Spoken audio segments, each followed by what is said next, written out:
Come on. Then they get married and move on to their own thing, but that's great. He kept his house and, whatever, doing some great stuff. So, yeah, see, this first house could be a rental property forever. All of a sudden, college, a 25-year-old kid starting to build his college planning strategy. Now. I think this is a layup.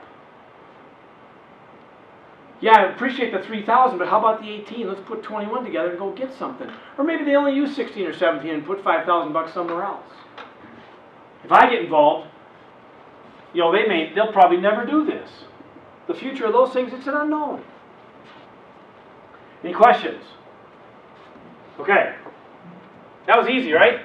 That's like making popcorn.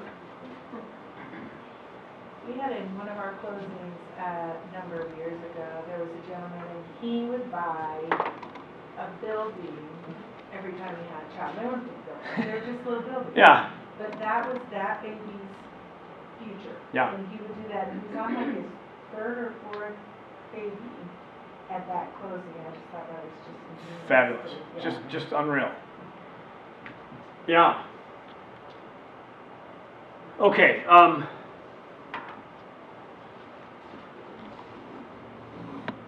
The next one I'm going to draw out is going to take me the rest of the time because I'm going to intertwine a couple of ideas in it. So I'm going to go slow. It's going to get a little messy on the board, trust me. But there's going to be a lot of things going on in here that when I'm done, you're going to go, that must be what they do versus the masses, okay? Because I've had the good fortune of working with some very wealthy people and a lot of brand new people and everything in between. It's been a lot of fun. So, and I want to save time for questions. And then I've got evaluations up here I need you to fill out, and then I've got a CE cert. If you're here for the 2 hours of CE, which by the way, how many here would admit that's all they're here for? They don't care a thing about what I say. Good, no hands. I've got a CE cert. You'll get 2 hours for today's class. I'll send you an invoice in the mail. It's $1,000. Don't worry about it. Okay, just kidding, of course. Delete that. Okay. I'll sell copies for 1,000. So I got a quick story. Guy wakes up one morning, crawls out of bed, grabs the phone, calls his brokerage house, and says, "Hey, I'm calling to talk to my broker, Ron Johnson." And the gal says, "Oh, sir, I'm terribly sorry. You haven't called for a while. Obviously, Mr. Johnson passed away a month ago. He's no longer with us." Oh, shucks. He hangs up the phone. He gets up the next morning, gets out of bed, grabs his phone, calls his brokerage house. She answers the phone. "Hello." He says, "Oh, I'm calling to talk to my broker, Ron Johnson." She goes, "Oh, sir, I'm terribly sorry to have to tell you this, but he's deceased. He died a month ago, and you must not have called for a while." Hangs up the phone. Next morning, the same guy gets out of bed, calls the brokerage house, and says, "I'm calling to talk to my broker, Ron Johnson." And now the woman says, "Okay, I recognize your voice. You've called a couple of days before. Every time you call, I tell you that he died. He's no longer with us. Why do you keep calling?" And he says, "Because I'd just like to hear you say it."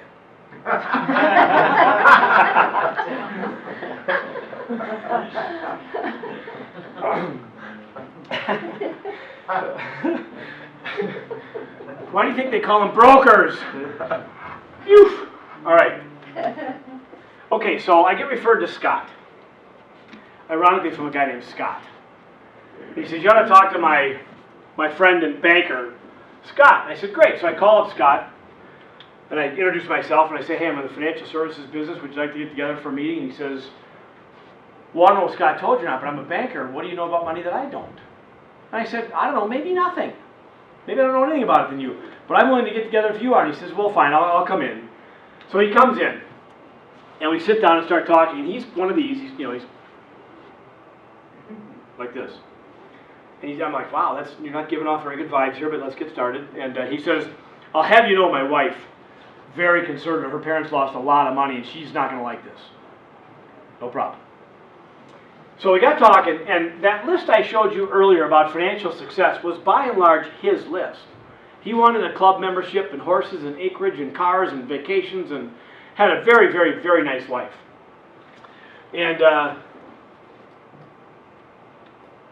I gathered his data, and I'll show you, kind of give you the high notes of what he was doing. He was doing pretty good. He was in banking. She was a flight attendant.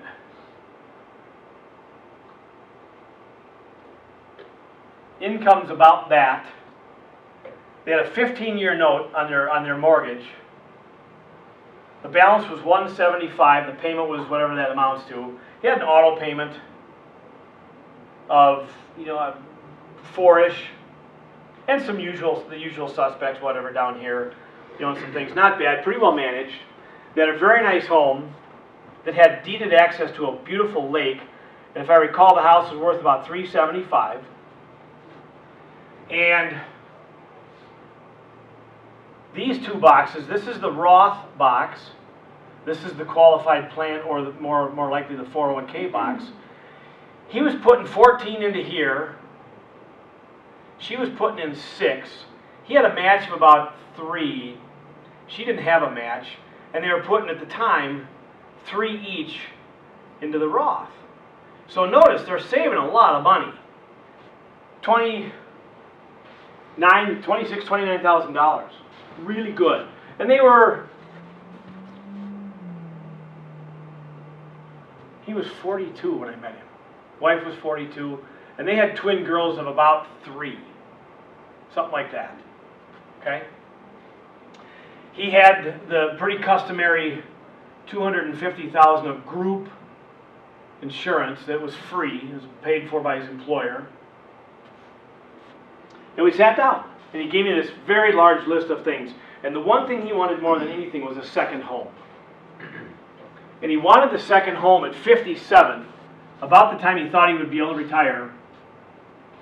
And it was a fight between Florida and Arizona. And I said, that's not something I'm going to get into, that's between you two. She wanted the water, he wanted golf. Not that you couldn't get golf in Florida, he liked Arizona better. So here we are, this is kind of what this whole thing looked like. Good income, not a lot of debt. The savings balances were, there was some nice money in here, somewhere in the 100,000 range there, and 60 here, and probably like 30 here and 30 here, whatever, and growing. And so I gathered his data and I built his model, and I laid it out in front of him. This is kind of a blueprint-sized sheet of paper that I throw in front of people sometimes. And he got up on the edge of his chair and he says, does it make any sense that we're doing all this? I said, that's a great question. Maybe, maybe not.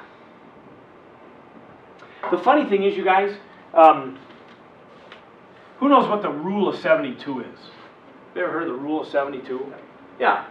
If you have 10 years of time and a 7.2% rate of return, your money will double. If you've got 5 years, you need to get 14.4 for it to double. It's just a funny little quirk that you divide that into the rate that tells you how long it'll take for your money to double. Right? I don't know why that is. But this will be a little eye-opening for you guys, I think. You've got a Roth over here and an IRA over there. Okay, goes in pre-tax, gross tax postponed, is taxable on the end. Goes in after tax, gross tax postponed, comes out tax-free on the end. So they're polar opposites. Okay, they're exactly the opposite tool. Well, let's do something. Let's put $20,000 into a Roth, but we got to pay the tax now, 30%, which costs us $6,000. So we deposit $14,000. Over here, we get to put in the full 20, but on distribution, we got to pay the tax. We get out $14,000. It doesn't make any difference which one you use. The only difference is what you think taxes will be in the future. If you think they're going to be higher, you'd want to do this one. If you think they're going to be lower, you'd want to do that one. That's the only discernible difference. Otherwise, the result, there isn't any difference. Now, here's the one thing, there is a difference. What's the cap on how much you can put into here? 55? Yeah. What's the cap on how much you can put in here? If you're not a SEP kind of a thing. Which one do you think the government wants you to do? Absolutely. Because they think taxes will be higher in the future, so you can put a lot more in there and they'll get the tax on the distribution. Okay, so he's doing, I kind of said, this is a little weird here because you're kind of burning the candle toward the middle.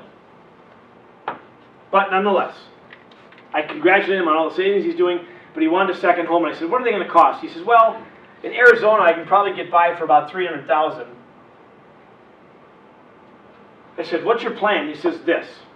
I got a 15-year mortgage on this house, so that in 15 years when I'm 57, I can go buy that house with that mortgage money and just move it there. I said, hey, not bad.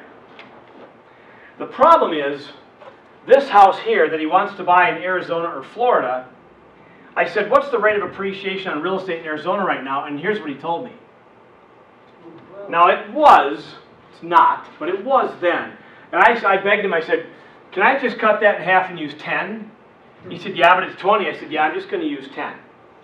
$300,000 at 10% over 15 years means this house would be $1,250,000 in 15 years. And I said to him, Scott, what assurances have you got that in 15 years you can afford to buy a house for $1.25 million? And I thought his answer was telling. He said, I sure hope I can. And all I said was, his hope a valid financial strategy? He went, no. I said, what if you could buy it today? He says, oh, Paul, I can't. I said, okay. What if you could buy it today? He goes, I probably would, because I could get it for $300, and in 15 years that would be on my balance sheet anyways. I said, can I have a couple of weeks to mill this around a little bit and come back and we schedule a meeting? He says, yeah. Okay, so long story short. Actually not. It's going to be a long story. We refinanced this mortgage right here to a 30-year. Borrowed $240,000, such that after closing costs, he got his hands on 60 grand and the payment didn't change. So he recharges his tax deductions and gets a pile of money set in front of him for no cost. We've got 14, can't use the match, 3, 3, and 6. So $26,000 that he's putting somewhere, and he wants to buy a house. It's going into these two tools. What are the chances you could go to Arizona with $60,000 in your pocket and $26,000 a year of cash flow and buy a house for $300,000? It's a layup. So he goes down to Anthem, off the western slope of Desert Mountain, gated community, those infinite pools, couple of golf courses, and he buys a 3065. Puts down $61,000, mortgages the difference, and that was about $1,500. He's got 26. This is 18. So there's an $8,000 delta in there. Positive cash flow, and the house. No new cost. Nothing's changed. In fact, we got this money in the margin and 2 properties. So he buys it today at 3065. Hopefully that would, it may not be, but I said, okay, there's more to this. He's like, all right, keep going. I said, all right.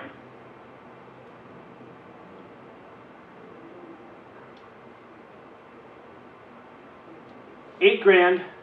His wife is a flight attendant, and she can fly down there for 20 bucks. So because they're 42, they can't be here very much, a couple of weeks out of the year. So they throw it into a rental pool. Well, from October 1st to about March 31st, you can pay for the entire property plus in rents in Arizona when you live somewhere north. So they start collecting lots of money. In fact, about 30 grand.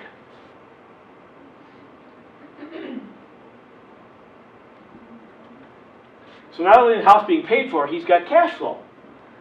So we take, I'll change colors. This gets a little messy. We take the cash flow, and I come up here, and I say, Scott, you're married making this amount of money, you've got that insurance. If you die, we got to unearth you in 3 years and put you back to work because your income is gone. The death benefit paid for 3 years. He kind of laughed. They all do. I said, you got a big thing starting to build here with these 2 kids and your wife. Should we change that? And he goes, yeah. So I helped him buy $1.5 million of the permanent stuff, and the premium was $16,000 a year, I guess, maybe 18. And on her, I put $750. with the difference. That was about 6,000. So 22,000 of the 38,000 is being paid for by other people to build their future family's success. So over time, these will grow to about 4 and probably 1.5 in death benefit. And as you fund this, you come down here and you build a big box of money down here called cash value, which over time is going to be very large and going to take over the need for an emergency fund. Because this is liquid. You don't need to put money in a bank at 0.1% when you got it here, because you can get your hands on that overnight if you need to. So we built an emergency fund with a lot of money, not just the 3 to 6 months, but years worth. So he's got a second home, which is fully depreciable and tax deductible. She flies down there. It's in an LLC. Every time she goes down there, the whole trip is deductible. She goes to the property, does work, maintenance, whatever, deducts all those costs, collects these rents, and they hold it out for 2 weeks a year, one near Christmas, and one kind of in the margin, spring or fall, to enjoy it for themselves for a couple of weeks. And he's in banking, and his job is to find developers to lend money to who want to build projects, strip malls, whatever. So around January or February, he calls up 7 of his best developers and says, hey, you want to go spend a week in my house in Arizona and play golf and drink beer and eat steak and play cards and do what guys do when they're alone like that? And they all say yes. So he deducts the entire sales trip. Now the next developer, the next banker that walks in and says, hey, I got some money to lend you guys. What do you think they say to him? Yeah, we just came back from Scott's place. We're going to work with him. And he builds his business using that house that got bought with this money and that OPM. All right, now, finish the tale. One day, he's going to turn 75 or 80 or whatever. And he's going to want to dispose of one of these properties. I lost her. Must have gotten angry or something. No one knows what the real estate market is going to look like in 40 years. What he owns might just be out of style completely. So one of the things you can do is, one of the things I like about real estate is it's donatable. That might sound odd, but you can give it away. It's a low basis, highly appreciated asset. Toss it off. So let's say he decides to stay in the Arizona property, and this won't sell. He takes this, and he donates it to a charitable remainder trust, a CRT. You guys have heard of those. The Conservancy, most hospitals, educational facilities, libraries. The one I like is right here. Have you ever heard of Hillsdale College? Yes. Okay. Here's the imprimis. I get it home, and there's always this little envelope in here for giving. But the reason I carry this around is because Hillsdale is a unique college that to go there, you just flat out have to pay for it. There's no scholarships, gifts, grants, federal aid of any kind, so they can teach the curriculum they're going to teach. They can't be told they got to do X, Y, Z. Well, so they live on grants and gifts and whatnot, and so I get the imprimis, and they're asking for money all the time, and that's fine. But here's what it says. If you're 75 and you donate money to them, they'll pay you an annuity payment of 9.7%. After tax, 5.8. At age 80, 11.7. After tax, 6.8. 85, it's 14%. Whatever, after tax, 7.8. So he takes this now $1 million home and he donates it to a CRT, and he starts enjoying an income of $78,000 a year for the rest of his life at 7.8%. What's one of the fears of people who are aging? One of the biggest fears, running out of money.